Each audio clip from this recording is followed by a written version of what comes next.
I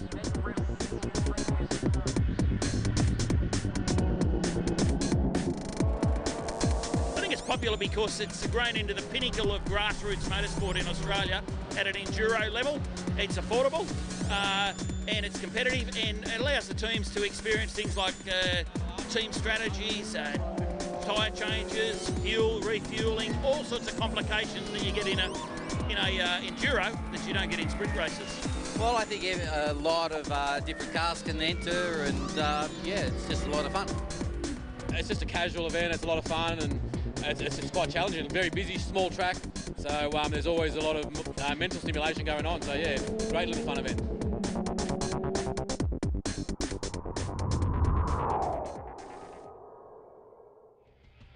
And welcome along to Wakefield Park near Goulburn in New South Wales. We're getting set for what should be a fantastic day of racing.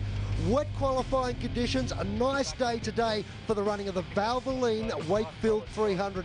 And Lockie, the cars that have come out this weekend, such variety and such exotic machines, it's going to be a ripper.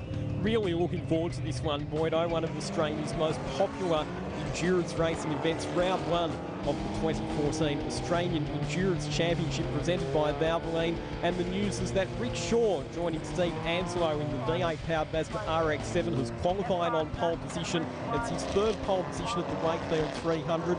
We run down through the grid, we see Brian Anderson and Jerry Murphy in the BMW M3 just outside the top 10 in the starting order, and it's a big field of cars and a diverse field of cars, and there's some quick cars coming from a bit further back on the grid, including out of position number 26, Daniel Kapitanovic, who's finished on the podium at Wakefield Park in the 300 before, and in the future race, Chris Clearahan and Matthew Hunt rounding out the 36-car field. Yeah, not everything went the way according to plan for some of the teams during qualifying, but this is the race just about to get underway. It's all over with regards to hero status. It's about time to find out who is going to take out the Wakefield 300, brought to us by Valvoline. Cars on the start-finish straight, under control of the starter at the moment, waiting for the green flag, and we will be set for this massive enduro. There's the green now, off they go, a nice clean start by the front couple of rows. And Rick Shaw getting away well, but John Prefontaine in the Lotus Exige looking around the outside as they head into the very tight complex turns 1 and 2. There's Andrew McPherson in the iMac equipment. Lotus starting a bit further back, had an off-track excursion in the top 10 shootout, which meant that he got relegated to position 10 on the grid. And Brian Anderson battling there with one of the Mazda MX-5s. That'll be Daniel Deckers a bit further back in the pack. Great way to test machinery. Toyotas, Nissans, Mazdas, BMWs, and of course a Mini out there as well. So many different makes and quality types of cars, and some of them are very, very quick, particularly those that are going to be at the pointy end of the field. The Nissan Skyline, the Lotus Exige, which is always very competitive in this class of racing. And the great thing about this race, Boydo, and we're starting to see it now, is that the different cars have strengths and weaknesses in different parts of the racetrack. Some cars quicker in a straight line, other cars quicker through the corners and under brakes. That makes for great racing between cars that are often similar in lap speed, but will be able to pass each other on different parts of the track. As Rick Shaw, the man who won here with Steve Anslow back in 2011, has already established a nice lead over John Prefontaine, who's coming under pressure from Tim Brooke, last year's New South Wales Formula V champion, who's teamed up with Dylan Thomas in the CXC Global Mitsubishi Evo 10. Well, if you think Rickshaw's going fast now, spare a thought for him in a couple of months' time. He's actually been given the opportunity to go for a run in a Formula One car, thanks to Sennheiser, his long-term sponsors. They've been with him for many years, and he and the boss of Sennheiser are going overseas. He's getting to go for a run in an F1 car. How exciting must he be about that? That's even faster than the Mazda RX-7 that he's driving at the moment. As we go on board with Tim Brooke, who, as I mentioned, last year's New South Wales Formula V champion, but has done a great job of adapting to Tim's top racing, and he's right up behind John Prefontaine at the moment and has a look down the inside into the final corner, turn number 10, and Matthew Thompson in the future race that he's sharing with Nathan Jess right in that battle as well. That's smart thinking, that battle for second position, only in its second lap at the moment. No need to throw the car down the track and potentially damage the side of it. You're on board the Raditz Opens car at the moment that's just being rounded up. Class 2 car making its way through turn 1. Looked nice and stable through there. but plenty of work to do, sitting just inside the top 10 at the moment. Shane Otten on board that car for the opening stint, alongside David Radatz in the car, affectionately known as Goldie, the Mazda MX-5 that won the race back in 2010. And just a bit further back in the pack, you can see, Boydo, just how tight it is in the mid-pack, as we've got a couple of Mazda MX-5s, a Commodore and a couple of BMWs along for the ride as well. That's Jeff Stocky there in the Commodore, trying to work his way forward. He's under a massive attack at the moment. Sits second in this gaggle of cars that you can see, and is doing a great job, even though sporting already for this weekend a little bit of battle damage to the front left-hand side. There's Peter Lucas in another one of the Lotuses, car number 186, which he's sharing with his wife, Angela Corradine, one of the very experienced drivers in production sports car racing, as Jeff Stockley and Terry Denovan continue to come under pressure there from John Boston. And we see just outside the top 10 at this stage, Adam Burgess having a battle with Owen Boak in one of the numerous Mazda MX-5s in the field. You quite often see in these types of endurance racing the Burgess team out there doing lap after lap and being pretty competitive. They certainly are here. A nice overtaking manoeuvre down into the kink of turn 1 and picks up another spot, and that's good progression early on in this race. And Craig and Adam Burgess, one of the father and son teams in this race, they'll be aiming just to get to the finish. The reason being that in 4 Wakefield 300 starts, they've never actually made it all the way to the checkered flag. A number of mechanical dramas have conspired to cost them their chances of finishing the race, so they'll be hoping just to make it all the way through the 137 lap distances. Tim Brook continues to apply the pressure to John Prefontaine. Down the inside into the last corner. That's a big move under brakes, but it looks like he's made it stick. Yeah, it was a good job there too, and good sight by the Fontaine Hackwood car to see that the challenge was on, and rather than turn in, which he probably was entitled to do at that point, elected to leave the door open and live to play another day. Back one spot into third. This is fourth at the moment, looming up behind, so it might not be all that long before they lose another spot out there. So that's Matthew Thompson in the Future Racer, and we've seen in the past, Grant, just how well these future races go around Wakefield Park. Nathan Jess, a 2-time winner of the Wakefield 300 in 2008 and 2009, and always seems to find himself there or thereabouts come race end. Nice and smooth so far as they make their way around the track. Here's the replay of how the overtaking manoeuvre in the final turn took place. Nice and clean up the inside. You can see a little bit circumspect about the overtaking manoeuvre, but the door stayed open, so why not slide it up the inside? I think they call that, Lachlan, gentleman racing. And in the early stages of such a long race, no need to be battling too aggressively for track position too early. So if a car clearly has a speed advantage over you, better to just let them go and fight with them a bit later in the race. There's a nice looking car, the Skelter G-Force of Mark McKay, Ray Vandersea and Justin Rougier, who's behind the wheel for the opening stint, and he's absolutely flying at the moment. And trick looking machine, aren't they? It's powered by a Honda S2000 engine, Boydo, and with such a good power-to-weight ratio, that's the reason that it's so strong around Wakefield Park, as we see the number 57 Mazda MX-5, the deck speed racing car of Daniel Decker's, running a bit wide into the final corner. Justin Rougier started at the back of the grid in that Skelter after problems in qualifying, and he's actually set the fastest lap of the race of 1 minute 2.4. That's underneath the previous lap record, so he's making up positions at a rapid rate of knots, and it won't be too long, I don't think, before he's right up challenging the leaders. Well, it's certainly one of the best looking cars out there, and that's saying something too, because there's some incredible marks out here. Even the BMW is still extremely competitive, although the Burgess car right up behind it at the moment. They've worked their way forward in these opening couple of laps. I know that you've put the mockers on them by suggesting that they've never completed the Endurance 300 races before, and that's what they're trying to achieve here today, but it's in spite of the fact that they've got a very, very quick machine.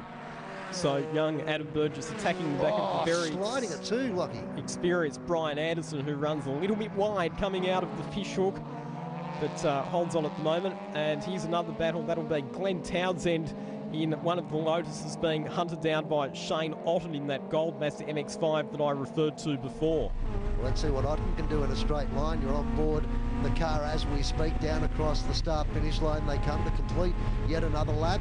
Class 2 competitor, currently sitting in 9th spot.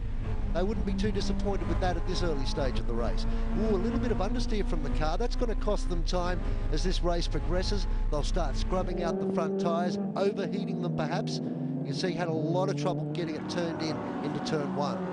Oh no, this is the number 6 car, one of the Mazda MX-5 Mania racing entries of Rob Hay and Nick Cansian, winners in the Winton 300 last year, but with problems early in this race and more serious problems for the BMW of Matthias Herbestein and Richard Allen. That looks like a catastrophic failure for that car, and their day is done after just a handful of laps. Hugely disappointing, and it looks like it's not going to be a cheap little exercise to fix on Monday in the garage. Here's the 6 car still sitting down there in pit lane as the crew go to work on it. Hopefully they can get that back out on the circuit, the easy profile golden refrigeration machine. Nick Cansian, his father Malcolm, and the team getting to work as we have a look at the replay for Richard Allen, who started in the number 42 car. That's one replay Richard Allen won't want to see. He'll be thinking about the dollars that are being burnt out the back of that car. So while the officials clean up that car, we'll go to a break. Hope you're enjoying the 2014 Valvoline Wakefield 300.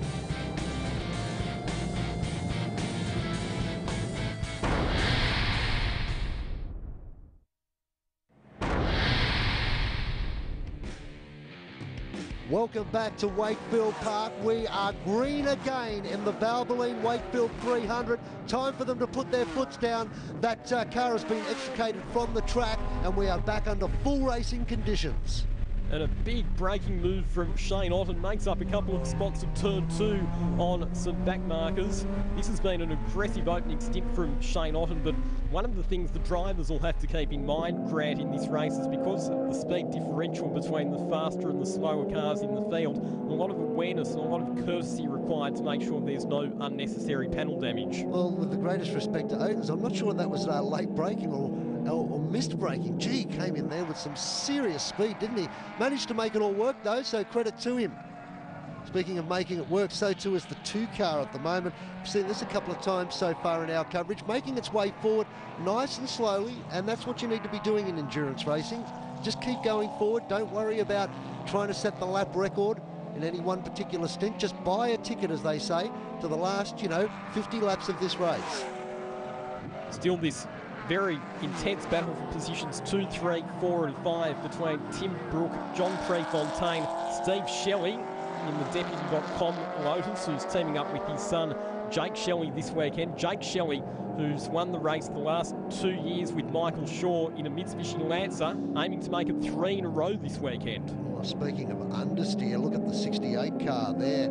It was just sliding all over the track as it made its way through that left-hander. Whether the tyres have seen their better days or not, I'm not 100% sure, or perhaps there's some type of setup problem, but that car did not look like a nice machine to be out there driving in. So a bit earlier on in the race, we saw Brook moving up to second position with that great move on John Prefontaine at the final corner, but Prefontaine stayed right on the tail of Tim Brook, and if anything at this stage of the race you would have to say the Lotuses look a bit stronger as Steve Shelley says, I want to be the front-running Lotus in this race, thanks very much, and makes the move on Prefontaine at turn number 10, the final corner, moves up into 3rd spot. And I think we'll get past the CXC machine time, just not confident that car's handling the way Brook would like it to at the moment. Nice little gaggle of cars, all look at them. Just vastly different machines, all with different performance advantages, and at the moment it looks like the Mitsubishi is in a little bit of hot water. We know that this is a 137-lap endurance race, but looking at this battle, you would think it was a 5 or 6 lap sprint because they are racing for sheep stations at the moment. Matthew Thompson still right in contention as well aboard the future racer as Prefontaine comes back at Shelley down the inside into the official. They'll go side by side on the exit and giving each other just enough room up through turn number 9. Oh, almost a touch there as Prefontaine turned into the apex at the last minute. That cost Steve Shelley some momentum. Matthew Thompson says thank you very much, and he goes to the inside of Shelley at turn 10. Yeah, a lot of momentum lost there. You could see the speed difference as they got onto that short back straight as the pit stops are in full effect at the moment. Tyre changes. So the car of Daniel Deckers and Luke Otten in from what looks to be an early-ish pit stop. And here comes the skelter of Justin Rougier. Remember, we were talking earlier on about just how fast that car was. Justin Rougier, after starting out of grid position 35, has absolutely flown his way up the order, and he's now up inside the top 4. And in total contrast to some of the cars out there at the moment, the Skelter looks to be absolutely on rails. It's just holding, oh, that was very tight at a very risky part of the circuit too. But the Skelter just looks like it's absolutely on rails. Here's the overtaking manoeuvre, one of the most favoured overtaking parts of this circuit, and done cleanly. As you can see, the Mitsubishi unable to defend against it. I think they've got big problems with this setup of this car at the moment. We know that those Mitsubishis can be quite hard on their tyres, so that might explain why Brooke was quick early on but hasn't been able to maintain the pace. Prefontaine back up to second. Rougier now third from the back of the grid. Soon to be second, I think, because he's right there with John Prefontaine. And look at that, he'll just cruise past Prefontaine in a straight line. What a storming opening stint from Justin Rougier. He's doing a fantastic job, isn't he? Lap traffic in front of him too. Controlled the situation nicely. Got on the brakes through the first turn, and just controlled the amount of exit speed as we catch a replay of the Skelter picking up another spot a few moments ago. There's some pretty clever drivers out there that are driving with good race tactics. And once again giving each other just enough room, as we see a bit further back in the pack. That'll be Shane Otten down the inside of Glenn Townsend into the last corner. Those two drivers have been involved in a pretty feisty dice. And Otten's having a blinder, isn't he? Driving very well indeed. And once again, laps traffic starting to come into the equation now as we see the Anthony Sewell Glenn Townsend car in with some damage to the rear of that car now. I wonder if that's as a result of maybe a bit of a brush with the Shane Otten car, because unusual to sustain that sort of damage without some kind of altercation with another competitor. Well, they've lost a fair amount of spots as a result of that, but it's not over yet, and that's the most important thing in endurance racing. Just keep going, because you never ever know what's going to happen. So Justin Rougier, he's worked his way up to second in the Skelter, and he's hunting down the race leader. Let's cross to Andrew Rawls for an update from pit lane. I'm with Anthony Sewell, the co-driver for the Lotus that just came flying in there. Stuff hanging off the back, what happened? I think someone ran at the back of Glenn, and yeah, look, one of the body panel was rubbing on the tyre, so just to be safe, we thought we'd bring him in and rip it off. So. And talk about a lightning fast pit stop, you literally did just rip it off. Well, you know, when you got to do it, you got to do it. That's pretty much had it anyway, I think, so no choice. Glenn Townsend won't be happy about that. You can see he's driving with plenty of determination out there at the moment as he tries to regather some of the spots lost as a result of that pit stop. And the Thomas Brook car straight up the inside, so whatever problems they had looked to have come back to the car. Perhaps it was just the tyres getting a little bit hot and he just needed a bit of breathing space. So Anthony Sewell confirming in that interview there what we suspected, that the damage was caused as a result of a tap from another car, and the problem for them is they're now a lap down on the race leader, so it's going to be hard work for them to fight their way back into it from that as Tim Brooke goes off the road at turn 2 and drops a bundle of spots. Well, I thought the tyre problems were fixed, and obviously so did Brooke, because he came down into turn 1 and just found out he didn't have the grip. You can see through that left-hander, just too much steering wheel. He has to work it to get it round. He's doing hard laps at the moment. Normally a very fast car, but fast is one thing. You've got to be able to get it through the turns, and it's just not performing the way they would like at the moment. Because of the amount of rain in qualifying yesterday, the track's still pretty greasy offline as well, so you don't have to make much of a mistake to run out of road. Change for the lead. Justin Rougier up the inside of Rick Shaw. Rick Shaw now, though, with the V8-powered Mazda RX-7, has the horsepower advantage and will recapture first spot down the main straight. And look at the aggression, too, on the gear change. Rick Shaw being overtaken and taking it extremely personally. However, this Skelter is just so quick. It's just got so much corner speed. It's just a matter of time, but if I can tell you what, if there's anything that Shaw can do to stop this from happening, he will absolutely try everything in his arsenal, and the arsenal is quite big. So we see the replay. Justin Rougier was able to make the move down the inside at turn 10. But four-cylinder Honda S2000 motor versus Chevrolet V8 powered Mazda RX-7, and in a straight line as the RX-7 that wins the battle, as we see another RX-7 with Craig and Adam Burgess car in for what looks like the first of their scheduled pit stops for refuelling. Yeah, and it'll take a little bit of time to get that done as we go back on board. The Canberra Hydraulics machine is having a bit of an off-road excursion at the moment. It's obviously got some sort of mechanical problem, because that wasn't a slide out. He's decided to pull out and retire from this race, so a huge disappointment there. What a shame for one of our front-running contenders, Nathan Jess, the two-time winner, out of the race. Andrew Rawls is with Craig Burgess in pit lane. Craig, first 45 minutes, you've had a pit stop, a driver change and a refuel. Part of the plan? Yeah, all part of the plan. Dad goes out and does a short 30 laps stint, try and get the car into a good position, and then the youth of Adam goes out and knocks a big long one out now, about 60 laps, and sets it up for Dad for a sprint home. The plan, the best laid plans of mice and men, as they say, and good on them. Let's hope that they can get to the checkered flag A-OK. So the Skells are now in pit lane. Because this is a car in Division 1, they have to do 2 pit stops. They've also got 3 drivers. Justin Rougier teaming up with Mark McKay and Ray Vanderseen, one of the men behind the Skelter operation, the beautifully prepared race car that you see on the track, as we go back on board with Rick Shaw, who's now well and truly back in the race lead with that pit stop for the Skelter, and just steadily negotiating his way through the laps traffic. They know how to win this race. Rick Shaw and his co-driver Steve Anslow, they did it before back in 2011, and they're trying to adopt the same strategy once again. And good racecraft too, giving a wave to that lap car to thank him for letting him through. It just loops it behind him too. So he was that delighted by the fact that another driver had paid him homage and got all ugly up in the final turn. I tell you what, Rick Shaw, you mentioned about how good he is. I would love to venture to guess how many laps around the Wakefield Park circuit he has done throughout his career. And a lot of those laps have come in Mazda RX-7s of different forms as well, Grant, including the more traditional rotary ones. We see Jeff Stockley, who's teamed up with his son-in-law Terry Denovan for the Wakefield 300 this year, just coming into that last corner a little bit too hot. That's risky. You just don't want to damage the father-in-law's race car, do you? Well, it's actually the son-in-law who owns the race car, so interesting moments for those guys, I'm sure, back in pit lane. That was big.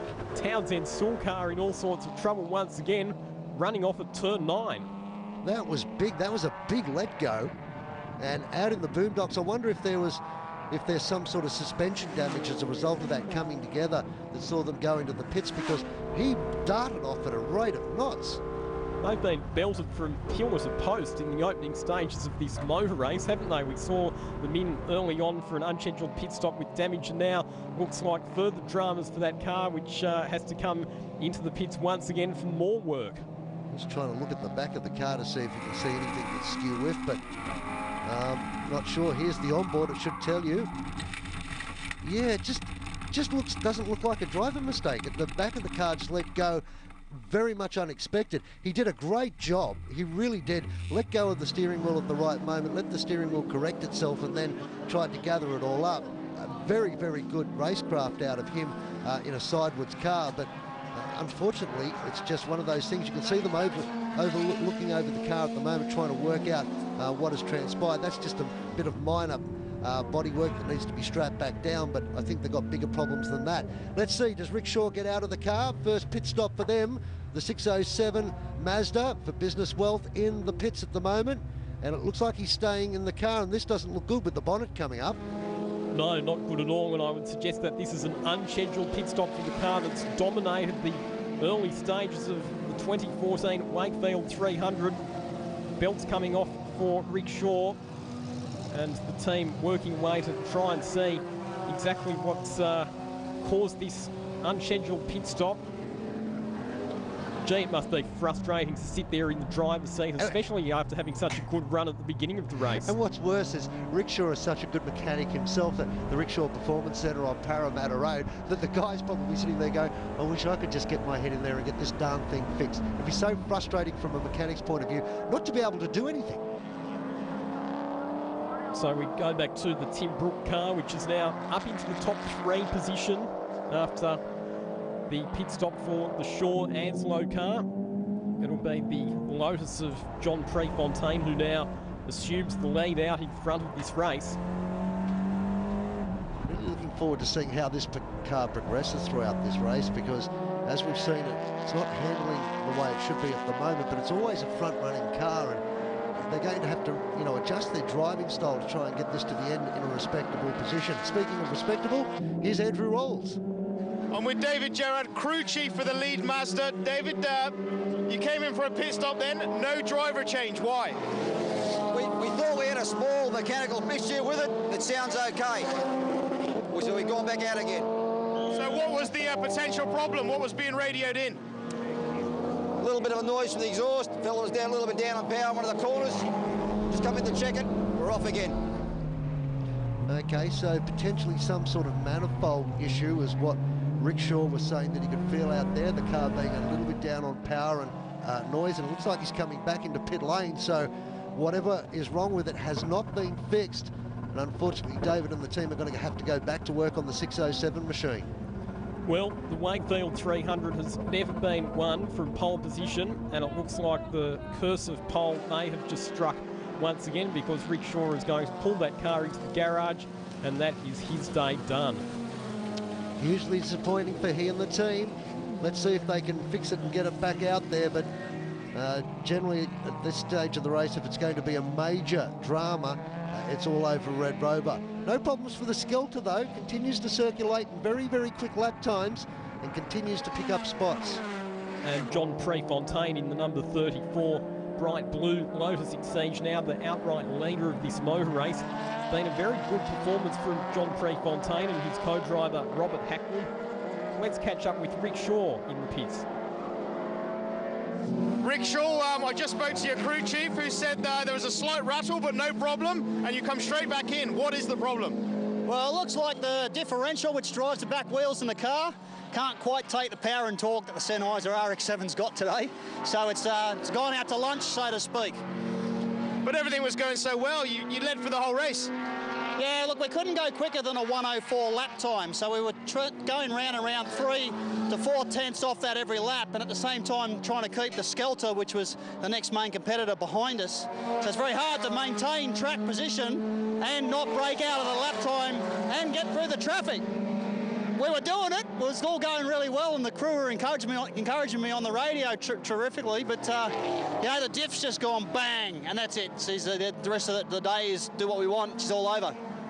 It's not too often you hear a race car driver saying, "Unfortunately, my car's got too much power." No, but what a shame, the differential problem ending the day for Rick Shaw and Steve Anslow. That leaves Lotuses in a pretty good position in the race at the moment. John Prefontaine out in front, Steve Shelley in second, Andrew McPherson, who's done a very good opening stint, up in third position at this stage in the car that he's sharing with young Bathurst boy Brad Shields this weekend.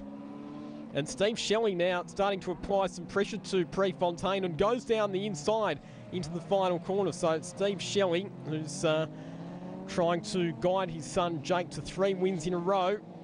Out in front at this stage as Prefontaine pits from the lead, and so too does McPherson. Well, into pit lane they come, and they'll try and effect their pit stops quickly and get back out there. We'll see how they go. 4 cars now down in pit lane, so a busy part of this race for the crews to try and get their cars back out onto the track as quickly as possible. It's the Shields McPherson car that's having a little bit of work done on it while it's here in the pits, and this looks rather serious. Bit of a technical gremlin. It's always a sign that there might be some kind of electrical or software related issue when they get the computer out and start going through the data, which is what's happening at the moment. Oh, he's just sending an email. Or updating his Facebook status, possibly. Could well be. Could well be. We speak in jest, of course. They're looking at the mapping systems of the car and seeing if they can pick up what could be potentially a problem, and trying to do it as quickly as possible under massive pressure to try and get the car back out there and keep it competitive. The Mini doing a pretty good job so far too. It stayed out of trouble. A couple of young go-kart drivers, Ian McDougall and Jack Wynack, behind the wheel of that Mini this weekend as the McPherson Shields car rejoins the race. after what looks to be a fairly short pit stop. Andrew Rawls will hopefully have more for us in pit lane. I'm with Steve Morgado, the crew chief for the 51 Lotus. You took the lead, you came in, no driver change. What happened? We just popped a supercharger hose off the car, so we just refitted it and went back out. It just dropped a bit of horsepower, so refitted it and we're okay. Lotus seems to be humming along. Yeah, she's doing well. So everything's looking good for fuel numbers, everything for the rest of the race, so we're happy. Yeah, the Lotuses are a bit like wasps here this weekend. They always seem to be around, and you've got to wonder how many of them are going to finish up there in the top 10 come the end of this race, because so far they look like a pretty neat sort of package for this sort of endurance race. And at the moment, it's Steve Shelley who leads the race for Deputy.com Racing, the team that's won at the Wakefield 300 for the last 2 years. Jake Shelley going for 3 wins in a row in this popular endurance race, as Tim Brook, who's still behind the wheel of the CXC Global Mitsubishi Evo 10, continues to circulate, but in the last few laps he hasn't really been able to maintain the pace of the Lotuses, and he's fallen a fair way behind those, so probably needs a safety car or two to catch back up at this stage. You can see he was unable to hold the car tight there, which allowed the Lotus to have another little bit of a look up the inside. All of that cost you time, and in endurance racing, it's all about doing consistent laps and maintaining a time without destroying the car and overcooking your tyres. It's just something that Brook is not able to do at the moment through no fault of his own. So we see that Brook was quicker in a straight line compared to the Glenn Townsend Lotus, but then the Lotus, stronger under brakes into turn 2, was able to take a tighter line through that corner. And we're right in the pit window stage of the race now. We saw the number 51 car in for an earlier unscheduled pit stop, but this time it looks like a planned driver change going on in that car. Andrew McPherson out, Brad Shields will slot behind the wheel for the final stint. Having a little bit of trouble getting that left front on, and I dare say, problems for the Thomas Brook CXC Global car. It's pulled off to the side of the track. There's smoke in the cabin at the moment. You can see the belts coming off quick. And Brook is ready to exit at a zillion miles an hour. He's got it out of harm's way, so he's done the right thing, but it looks like they've got an ex-Mitsubishi motor in that car. Can you believe the bad luck that Dylan Thomas has in these endurance races? We saw last year in the Australian Manufacturers Championship that he was cost a race victory when he was stuck in pit lane at the end at Sydney Motorsport Park, and now further mechanical problems for his team. He's going to do a bit of firefighting, Lachlan, by the looks of this. He's calling for the fireys to come over. You can see, and that's why you can see this thing is almost about to ignite in a big way. Safety cars on the circuit, as it has to be with this situation, and this is right inside the pit window as well, so a prime opportunity for all the teams that haven't done their pit stops yet to come in and get them done. Well, the Shelley car getting some fuel, so they're using this to their advantage. The fire crews are on the scene. Good to see the volunteers down here this weekend at Wakefield Park that really do so much for Australian motorsport. Let's go down to Andrew Rawls in the pits for an update. I'm with Steve Shelley, and Steve, early race leader, everything looking pretty good so far. It is. The car's going really, really well. It's our first race in the car. We didn't get in the car until Thursday night, so Jake and I have come out of Evos in production touring and we're competing this year in the Prod Sports category, and we've just taken delivery of this car and we love it. So by virtue of being able to do their pit stop under that safety car intervention, Jake and Steve Shelley now find themselves in a very commanding position in the lead of this motor race, and they will get things back underway for the restart. Yeah, safety car has pulled off, so we're back under green flag racing conditions, and it's not too bad. The 2 safety cars that have come out today, only 2 of them so far in this race, and they've both been to retrieve cars from out there on the circuit to keep it safe for everybody. Probably won't see that many more safety cars until the end of this race if everything goes according to plan. So now the teams need to be really strategic with their approach to these final laps. You say we probably won't see many more safety cars. Probably. Don't put the mockers on it, Boydo. Probably. You never know, do you? It can all come untethered in one quick swoop. Speaking of which, here is a challenge down the start-finish straight. Lotus versus Lotus. And this will be Jake Shelley looking to put a lap on the Peter Lucas, Angela Corradine car. Jake Shelley's been in this position for the last 2 years. He knows exactly what it's like to drive the final stint of the Wakefield 300 while being in a strong position. And he's got such a margin over his rivals now that he can afford to relax and cruise a little bit. The Deputy.com car sitting back there trying to find a way past, and you can see the 186 car trying everything not to go down a lap. Let's head down to the pits. Tim, what happened? Well, apparently we've lost a power steering line, and all the hot fluid's gone all through the car, melted all the lines, all the electricals, so lost power just from the heat from the lines and the fire effectively, and then it's gone into the turbo, and yeah, we're out of the game. So boys might be able to fix it with any luck, might get back out there, but obviously no podium today. So. Yeah, it's a huge shame. They started so strongly, but then everything went pear-shaped. This is the battle for second outright. So David Raddatz and Shane Otten, another one of the teams that were able to execute their compulsory pit stop under that safety car. They've also benefited and are now up into position 2 outright. A couple of laps behind the Shelley car, as it turns out, and with some damage to the front of that Gold car as well. Yeah, it's now Goldie Knox. After copping a few hits, let's head back to Andrew in the pits. I'm with Shane Otten, the car currently in second place. And Shane, pretty good drive from you so far. Yeah, very happy with the drive so far. Long way to go. Didn't expect to be where we are, but we certainly got the bit between the teeth and got motivated. And yeah, we're getting a reward at this stage. A couple of laps behind the lead car, but they're certainly very close with everyone around you. Yeah, not a big surprise to be that far behind the lead car or expected cars. They can lap in qualifying a good 2.5 seconds quicker than us. We only last minute elected to go into the B division with them, which was a long shot, but it seems to be paying off at this stage. Hang on, it looks like he's coming in. We'll look out for it. Thank you. Well, he's coming in for a reason. There's been touching out there on the track, and this doesn't look good. The position of that steering wheel, Lachlan. It's offered the completely wrong angle, isn't it? So the mechanical attrition in this motor race has been absolutely extraordinary. We've seen so many high-profile mechanical failures and retirements, and look at the angle of that steering. That's not a bent steering arm, that's a mutilated one. Here's the replay. Bang! Just tagged the back of it.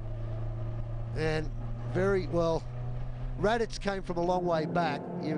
It's going to be a very difficult one for the judges to work out. In this type of racing where people do elect to give each other a lot of racing room, that one's open to debate, I would dare say. I think you're right, but what can't be argued is that that's game over for another one of our front-running contenders. No such problems at this stage, though, for the #1 car, our defending race winner, Jake Shelley, who's on board for this final stint. Continues to drive very sensibly aboard the Deputy.com car. And the front's completely missing now off the Braddon Automart Future Racer of Matt Hunt and Chris Clearahan. Gee, and there's another tag. So we'll get rid of the back. We've got rid of the front. Let's see if we can start removing the back of the car now. It'll be a go-kart before this race is over. And that's what they're like to drive as well. They're small, light, nimble cars that are powered by motorcycle engines. And Chris Clearahan, who's behind the wheel, one of the most experienced drivers in the race, former Australian sports car champion. As we see the car of Carl Kustar, who was trying to work his way down on the inside at the last corner, just lightly bumping that Future Racer, which has been in the wars today. If that's a light bump, don't pat me on the back. Wow, that was a tag and a half. But they're interesting little... whoa. Oh, was that the Shelley car that was stopped? I think so. Yep. Wow. Another front runner bites the dust. Steve Shelley, disaster. What's happened? Exactly, disaster. One of the wheels fell off. I don't know what's happened, but Jake's stuck out there just outside the fishhook. We're looking for a safety car, and hopefully we haven't broken studs. We can just whack a new wheel on and get going again and try and see how we go. I think you've still got a couple of lap leads, so you've got to be hopeful.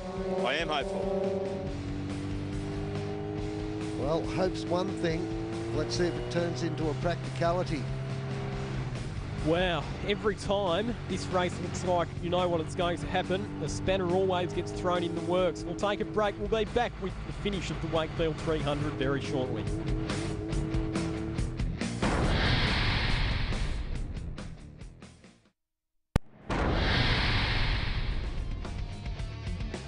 And welcome back to Wakefield Park in New South Wales for the Valvoline Wakefield 300 green flag conditions. Again, our third safety car is off the track and hopefully we're in the home chute. But so far in this race, everybody that's taken the race lead has found themselves out of the race. And the car that finds itself in the race lead at this stage is the very well-driven BMW E46 M3 of Brian Anderson and Jerry Murphy. They've driven sensibly all race long. Might not have had the outright pace of some of their rivals, but through reliability and consistency, they find themselves in an extremely strong position. There's the car Lachlan's talking about at the moment. Nice and controlled down through the fishhook. The 57 car is placing a little bit of pressure on it at the moment. That's Decker and Oaten's car. Onto this short back straight for the final turn, and the BMW under pressure at the moment. So Daniel Deckers and Luke Otten a lap down on the leader after an earlier unscheduled pit stop. There is the second place car, the number 34 car, Robert Hackwood, now behind the wheel of that one for the last stint, and he's looking to hunt down our race leader Brian Anderson. Nice smooth control down through turn one, and as we said, that car sitting back there in second on the track, desperately trying to find a way past to try and pick up that lead lap again. But you can see, unfortunately for him, he's starting to fall off the pace. The Townsend car is on the pace. And back up into fifth position for Townsend and Anthony Sewell after their dramas earlier in the race. So it's been a strong fight back from those guys. They're back up inside the top five now, as Brian Anderson comes through the fishhook once again, and Daniel Decker's right on his tail. Bit of a nudge, bit more of a nudge as Matilda Ravicic has gone off. That's up at the top part of the circuit. It's just all happening at the moment, isn't it? Another car in the top 10 that finds itself off to the side of the track. As we see that the rear bumper's now flapping on the number 25 car, no doubt as a result of that bit of a brush from Daniel Deckers. Well, obviously there was a lot more of a tap than a tap there, and you can see the BMW pilot absolutely disgusted at the moment. And the safety car's out for that stopped car of Matilda Ravicic. And I think that's what he was trying to say. Hang on a sec. It's yellow flags out, safety car's out, and as a result of that, I've had the... And you can see he's trying to weave the car from side to side to throw that bumper bar off before they put him out. Jake, we all want to know what happened. I think we might have had an early collision that weakened the wheel, or weakened that axle or something. But we didn't think it was too bad. It didn't feel bad out there. It just, under a turn, under pressure, it just gave up and gave me no warning. It just did it under the first instant. That can be scary when a car gives out and you're not expecting anything like that. But hopefully they'll get it back out there on the track. Safety car back in. We're about to go back to green flag racing conditions. Couple of question marks, you would have to say, Grant.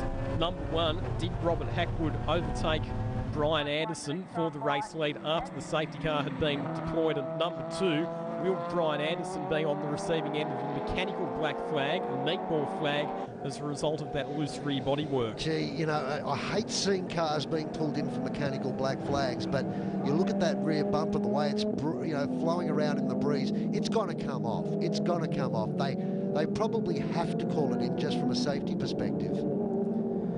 I think you're right. So who this could leave in a very strong position is the third placed car of Brad Shields and Andrew McPherson, but still plenty of time to go in this race, and with all the action that we've seen so far, you're never exactly quite sure where things are going to end up. Here's the Townsend Sewell car now up into fourth position. Anthony Sewell driving the wheels off it, trying to get it back into a podium position after being a lap down earlier on in the day. He's on a massive charge, isn't he?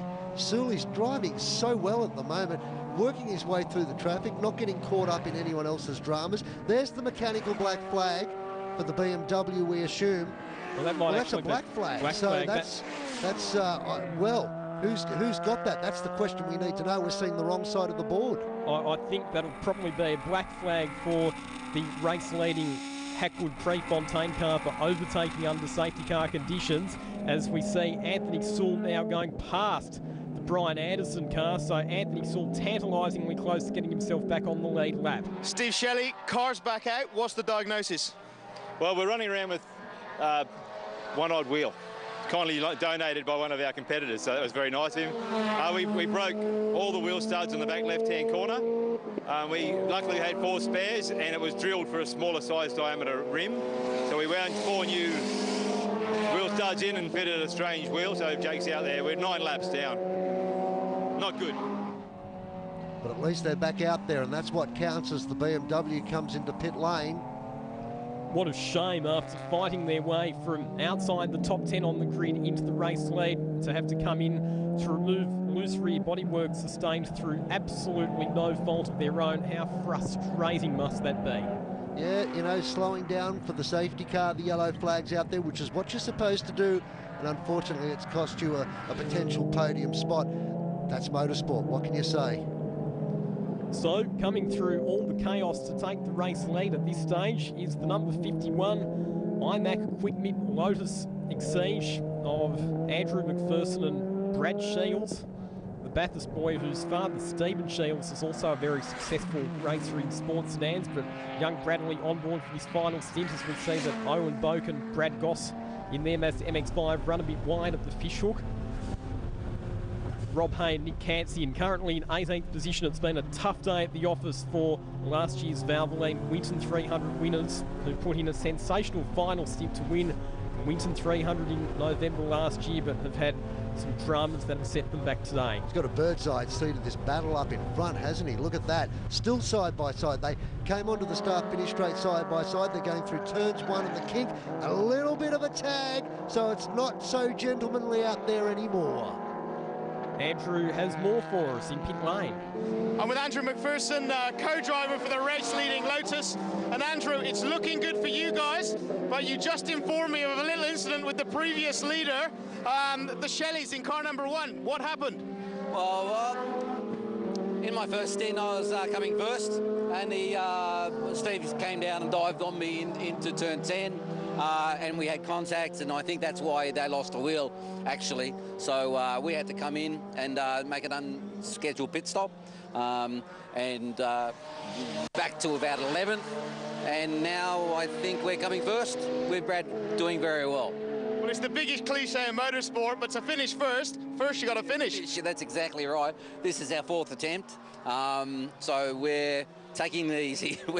We're not jumping the jump of the gun. So the allegation being made that there was contact, and so far in this race, well, there's been plenty of that.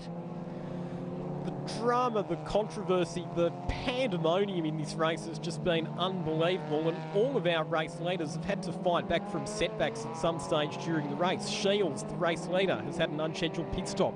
Robert Hackwood in 2nd position there in the number 34 car has had a drive-through penalty in the 3rd place car, which is now the Glenn Townsend Anthony Saul Lotus has had 2 unscheduled pit stops early in the race. But the other interesting thing here too, Grant, is the top 3 cars at this stage are all Lotuses, and Lotus has never won the Wakefield 300 before, so could this be the first time, and could they get there with a lockout of the podium? Well, it's a conceivable chance, isn't it? There's plenty of them battling in the top 10 at the moment. 35 odd cars came into this race, and we're down to 25. 10 have pulled out so far, and there's still time for more to expire, so it's not over. You need to drive quickly, but you also need to look after your machinery as these laps count down. This is the stage of the race, isn't it, where the drivers in the cars will be starting to hear all kinds of strange noises that they probably haven't heard all race long. Are we sure that the engine and the gearbox are sounding as they were at the beginning of the race? And often it's more in the driver's mind than anything. But Brad Shields in the number 51 car, now on the home stretch. And sometimes it can be a realistic problem too. The cars have worked hard, things are starting to become loose. You know, the tight joints in the drivetrain have all of a sudden started to become a little bit loose, so it's a little bit sloppier.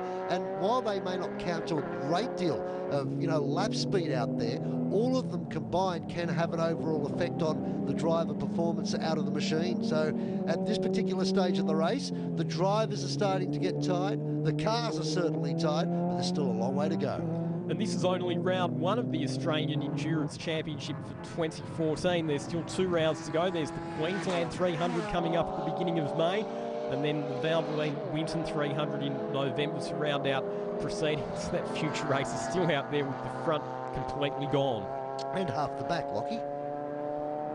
Looks like he's about to get involved in another battle, which may result in a little bit more panel damage being removed. You'll notice too that the faster cars have those flashing blue LED lights, and that was something implemented by the clerk of the course, Darryl McHugh, along with the race organisers, including the circuit manager Matthew Ronk, just to make sure the slower cars are aware of the faster cars coming through. But here we are, last lap coming up now for our race leader, Brad Shields. Yeah, the McPherson Shields AMAC Motorsport car on its final lap, up through the top part of the circuit.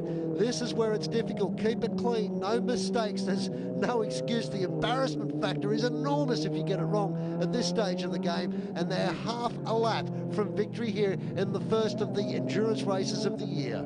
And what an exemplary performance it's been from both Andrew McPherson and Brad Shields, where other cars have fallen by the wayside with incidents, mechanical problems or dramas. These guys have been strong, and they've been able to run there or thereabouts at the pointy end of the field all day. And to point out the obvious, look at the amount of scratches on the car.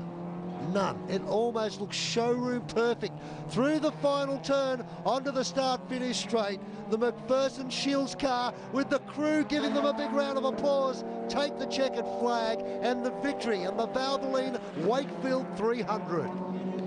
Great performance from them. John Prefontaine and Robert Hackwood will finish second. Great debut performance for those drivers.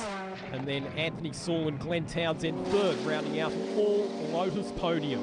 Wow, and what a great performance by Glenn Townsend and Sewell. I mean, that's a sensational performance by those guys. They worked hard for that one, as the rest of the competitors now make their way down onto the start-finish line. Here comes the BMW that we focused so much on throughout the race. A great result for them to get down across the line and take the checkered flag in a very respectable position. And here's confirmation of the final results. McPherson and Shields, your winners.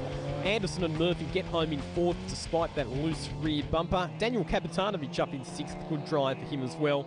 And in the end, only 20 of the 36 starters made it to the checkered flag. Oh, it was awesome. Yeah, we didn't think we could do it, but yeah, we did it. It was just awesome. It's a credit to the team and everyone. Andrew, we all, yeah, everything fell into place.